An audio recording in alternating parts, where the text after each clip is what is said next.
No one noticed the hand at first. They noticed the faces. A mother seated at the center, a father standing rigid behind her. 3 children arranged carefully at her sides, dressed in Sunday clothes too heavy for the season. The photograph was dated 1890, a family portrait mounted on cracked cardboard, discovered inside a sealed trunk during the demolition of a long-abandoned farmhouse. It looked ordinary, respectable, familiar, the kind of photograph historians catalog without a second glance, until it was enlarged. The image came from a small town that no longer exists on modern maps, one of those places swallowed by time, industry, and quiet disappearance. The farmhouse stood alone for decades, its windows boarded, its doors chained. Inside the attic, beneath a collapsed beam, the trunk waited. No lock, no name. Just wait. Inside, ledgers, pressed flowers, a lock of hair tied with twine, and the photograph. When archivists scanned it at high resolution, they were focused on the faces. The mother's eyes were striking, calm, sharp, unblinking. She wasn't smiling, but she wasn't mourning either. She looked composed, prepared. Her right hand rested on her lap. That's where the problem was. The first enlargement revealed that her fingers were positioned strangely, curled inward, not relaxed. The second enlargement showed tension in the tendons. The third revealed something that made the room go silent. Her hand was not empty. She was holding something that did not belong in a family portrait. At 400% magnification, the object became clearer, pale, narrow. Not fabric. Not jewelry. Skin. A child's wrist, too small to belong to any of the children in the photo. And it wasn't attached to a visible body. The mother's grip was firm. Intentional. The thumb pressed deep into the underside of the wrist, the way one holds something that might try to pull away. The children beside her were stiff, their hands folded tightly, knuckles pale. The youngest girl's gaze drifted downward, not toward the camera, but toward her mother's lap, toward the hand, toward what she was holding. At first, the archivists assumed photographic overlap. A damaged negative. A reflection, but reflections don't cast shadows. And there it was, a faint, thin shadow falling beneath the mother's hand. Wrong in angle. Wrong in depth. Something was there. Something was meant to be held. The town's name appeared faintly on the back of the mount, written in fading ink. A name not listed in any modern registry. Census records showed families that appeared once and never again. Births without deaths. Deaths without burials. And always, a woman listed as mother. No first name, just mother. The photograph began to change the longer it was studied. This was not imagination. Side-by-side comparisons confirmed it. The mother's hand, frame by frame, appeared tighter, the skin around her knuckles darker. Veins more pronounced, as if the act of looking at the image caused strain, as if whatever she held was resisting. A specialist in early photographic practices made a quiet observation that unsettled everyone present. In the 1890s, he said, long exposures were common. Families had to hold still for minutes. Children were tied to chairs. Heads were braced with metal stands. He paused. This woman isn't holding her child still. She's holding something down. More details emerged. The father's left hand was clenched behind his back, fingers digging into his palm. One of the boys wore a mourning ribbon, black, on his sleeve. The youngest child's shoes did not touch the floor, and beneath the mother's chair, barely visible, was a dark, irregular shape. Not a shadow, a stain. Local folklore, collected much later, spoke of a woman in that region known only as the holder. A mother who kept her children safe by never letting them leave. Not even in death. It was said she believed the world beyond the home was dangerous, that once something was lost, it would never return whole. So she kept them close, closer than anyone should. The photograph was not taken to remember a family. It was taken to prove something. That she still had it. That it hadn't escaped. That she was strong enough to keep holding on. The final enlargement revealed one last detail. Beneath the mother's hand, pressed into the wrist she held, were faint impressions. 5 nail marks. Not hers. From the other side. Whatever she was holding in 1890 was not willing, and it had not stopped trying. The wrist in the mother's hand did not belong to any child listed in the household records. That fact alone should have ended the investigation. But it didn't. It deepened it, because the records themselves were wrong. Census documents from 1880 listed the family as having 4 children. The photograph from 1890 clearly showed 3. No death certificate existed for the missing 4th child. No burial. No church record. No mention in town ledgers. Just absence. And a wrist. When the image was enhanced further, carefully, incrementally, historians noticed something else. The wrist was bruised. not discolored by age or ink bleed. Bruised in a way only living tissue bruises, pressure marks around the joint, darker on one side, lighter on the other. The skin appeared swollen, strained, as if the hand had been pulled, as if it had tried to get away. The mother's face, once thought calm, now appeared strained under closer analysis. Her lips were pressed too tightly. The muscles in her jaw flexed unnaturally for someone sitting still. Her eyes, when isolated and sharpened, showed tiny white crescents at the edges. Fear responses caught mid-suppression. She was not serene. She was concentrating. And then came the most disturbing discovery. At extreme magnification, beneath the mother's sleeve, faint impressions appeared along her forearm. Finger marks. Small, child-sized, gripping upward. This was no overlap, no defect. This was interaction. The family's farmhouse was not the only structure on the land in 1890. Maps from the era showed a second building behind it, small, square, windowless. Not a barn, not a shed. Listed simply as storage. Local folklore describes something else. A holding room, a place where children were kept when they were sick, misbehaving, or refusing to settle. Witness accounts recorded decades later spoke of crying at night. Not screaming, begging, the kind that comes from exhaustion. Please, Mama. I'll be still. The missing child's name, finally uncovered in a church margin note, was Clara. Age 6. Cause of death, decline. No burial date, no burial location. When historians overlaid the photograph with skeletal reference models, a horrifying alignment emerged. The wrist matched Clara's age perfectly, but the angle was wrong. The wrist was bent backward, unnaturally, suggesting force from above. The mother's hand was not restraining a living child. It was restraining something trying to rise. And that explained the stain beneath the chair. Dark, irregular, too deep to be shadow. The stain was not on the floorboards. It was in them.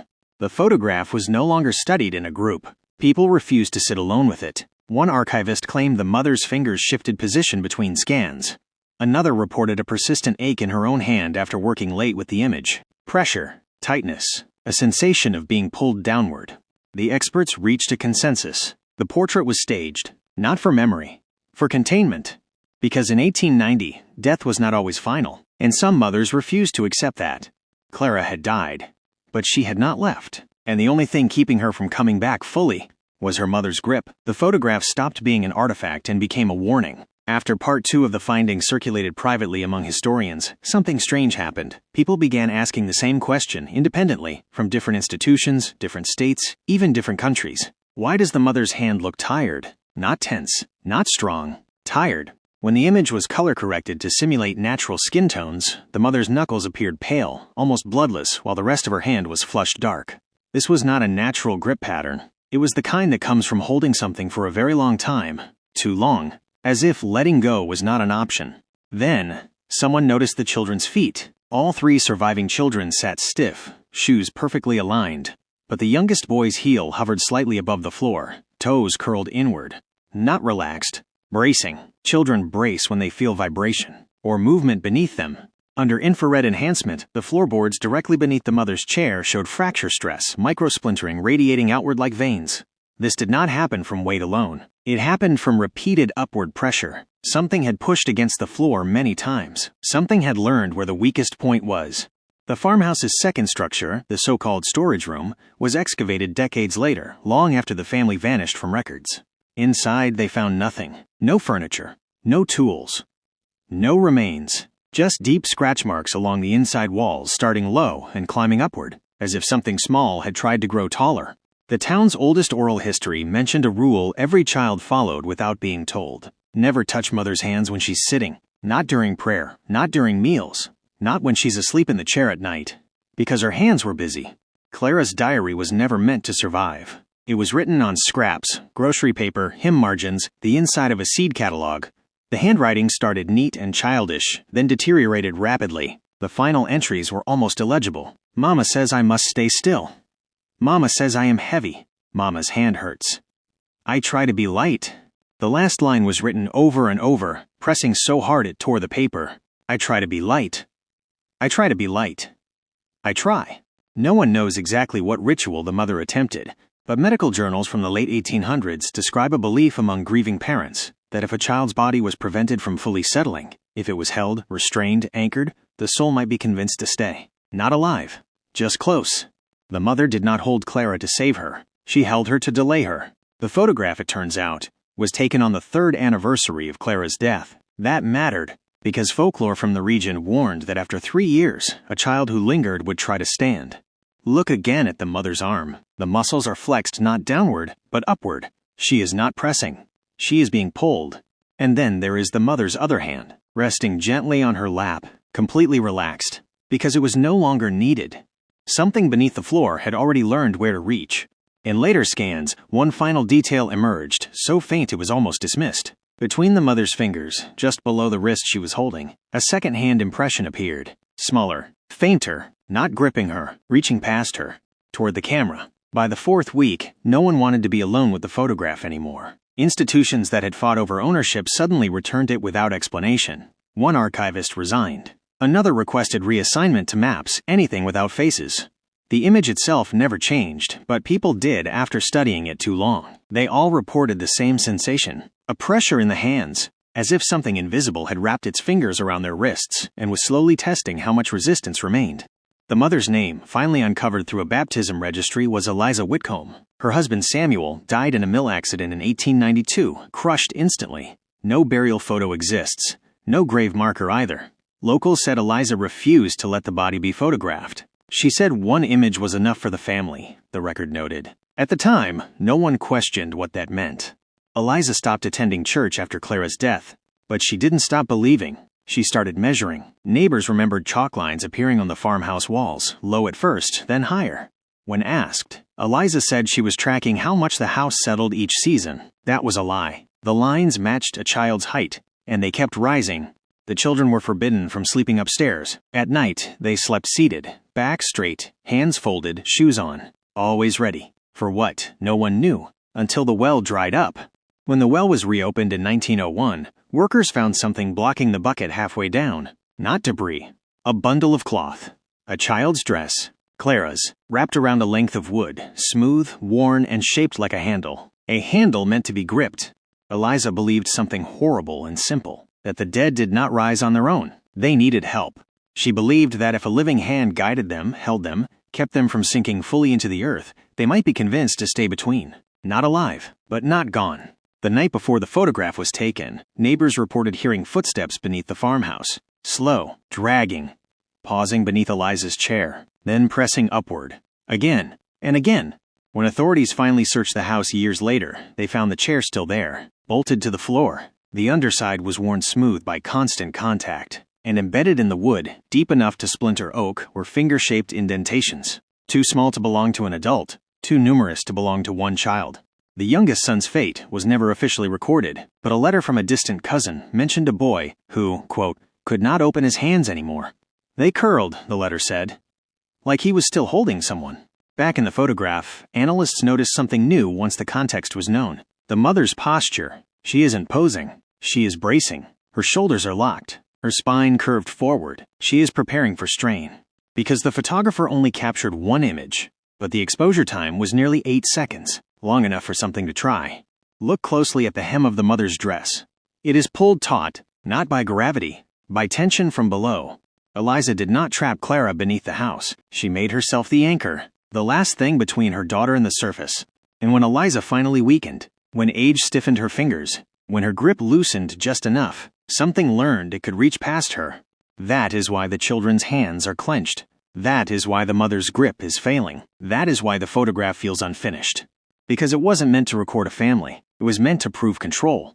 And control, once slipping, is never regained. By the time Eliza Whitcomb died, no one could remember the last moment she had fully relaxed her hands. The doctor who signed the death certificate noted something unusual. Rigor mortis had already set in when he arrived, yet her fingers resisted being straightened. Not stiff in the way of death, tight, as if they were still holding weight. Eliza was buried without a wake. No viewing, no portrait, no photographs. The coffin was reinforced with iron bands, an expense that raised eyebrows in a poor Ozark community. When asked why, the eldest surviving child, now nearly grown, said only this: she didn't want to be pulled apart. The farmhouse was abandoned within a year. Animals refused to enter it. Horses bucked when led near the porch. Dogs growled at the floorboards, especially near the bolted chair. When the house was finally dismantled, workers found nothing beneath the floor. No bones, no remains. No Clara. Just a handprint pressed into the packed earth below the chair. Small, perfect, as if something had reached up and been stopped inches from freedom. The photograph, meanwhile, continued its journey. Private collectors acquired it, returned it, destroyed copies, and then, somehow found it again. It surfaced in estate sales where no one remembered owning it. It appeared in scrapbooks with pages carefully cut around it, as if the rest of the book wanted nothing to do with the image. One owner claimed the photograph changed weight. Not heavier, more resistant, like lifting something that did not want to be moved. In 1937, a graduate student attempted a full restoration. He isolated the mother's hands, enhanced contrast, rebuilt shadows. That is when he noticed the space between her fingers.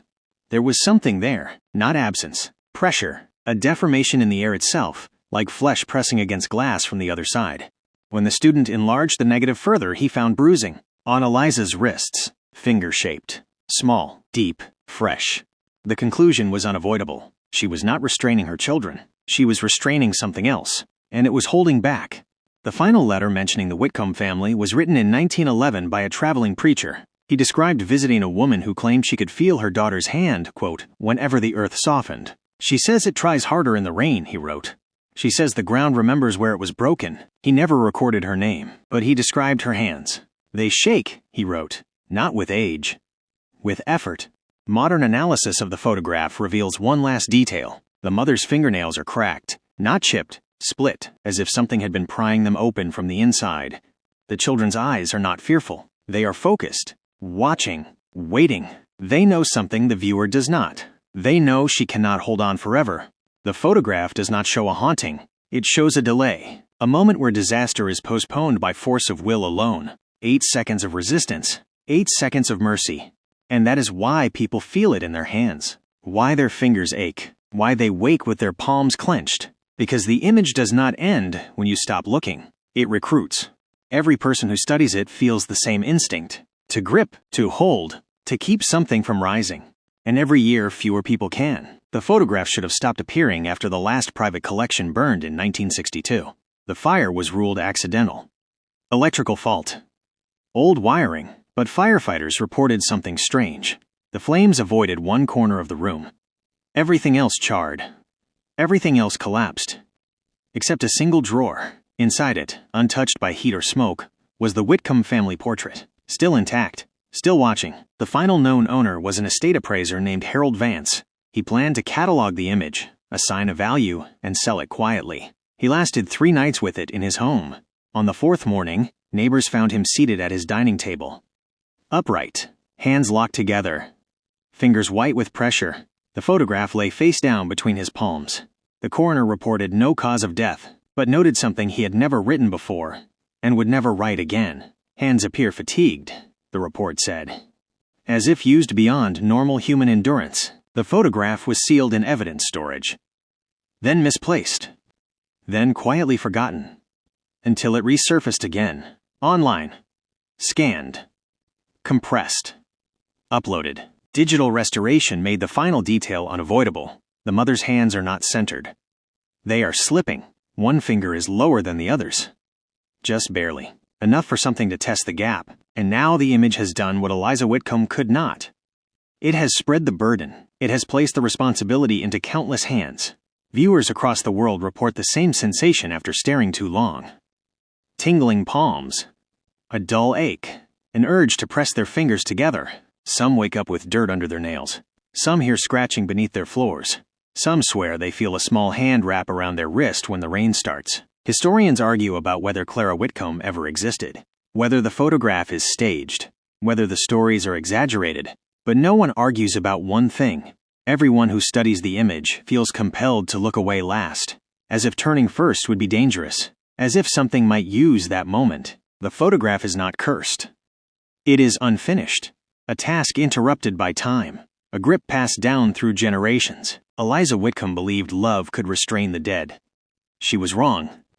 It only delays them. And now, every time the image is shared, every time it is enlarged, every time someone notices the hands, the ground remembers where it was broken, and something remembers the shape of a mother's grip. If your hands hurt right now, if your fingers are tense, if you feel the urge to hold on just a little longer, you already understand. Some photographs capture memories. Some capture moments. This one captures a struggle. And it is still happening. Forgotten Remains does not tell these stories to frighten you. They are told because they were never finished. And the past never lets go first.